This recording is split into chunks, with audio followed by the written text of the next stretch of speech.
Dans cette vidéo, on va voir pourquoi l'adaptabilité, c'est une des compétences les plus importantes aujourd'hui. Le monde y change, les règles changent, le contexte y bouge tout le temps.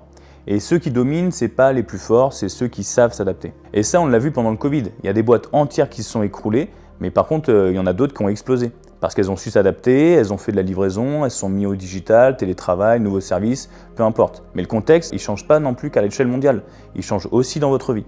Le marché, il évolue, une stratégie qui marchait hier, elle ne peut plus rien apporter demain. Et le contexte, il ne change pas qu'à l'échelle mondiale, il change aussi dans votre vie.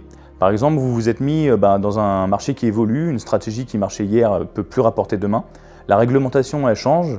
Une opportunité, elle peut se fermer du jour au lendemain. Ça me fait penser à des gens qui faisaient du parachute ascensionnel à La Rochelle.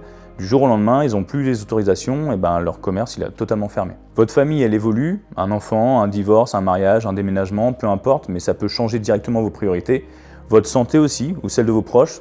Et là, tout ce qui avait de l'importance devient totalement secondaire. Vos ressources aussi peuvent changer, l'énergie, le budget, le réseau, le temps. S'adapter, c'est survivre, s'adapter, c'est progresser, s'adapter, c'est dominer. Après, beaucoup pensent que s'adapter, ça veut dire abandonner. Mais non, en fait, s'adapter, c'est juste ajuster la stratégie sans changer la vision.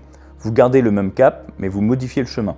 Et je le répète, il y a des tas d'exemples. Un restaurateur qui passe à la vente à emporter, un agent immobilier qui fait de la visite en visio, un entrepreneur qui passe du présentiel à la formation en ligne. Voilà, il y a plein d'exemples. Et face à une situation, un environnement qui change, il y a une technique pour s'adapter. C'est les 3 R. Les 3 R, c'est Recognize, Reset et Refocus. Recognize, c'est reconnaître. Reconnaître que la situation change, elle a évolué. Et reconnaître aussi votre réaction émotionnelle face à ce changement. À partir de là, vous faites un reset parce que vous avez compris que vous réagissez émotionnellement et non plus rationnellement. Et là, ça vous permet de rebooter votre système. Vous repartez de zéro émotionnellement. Vous n'êtes pas impacté par ce changement.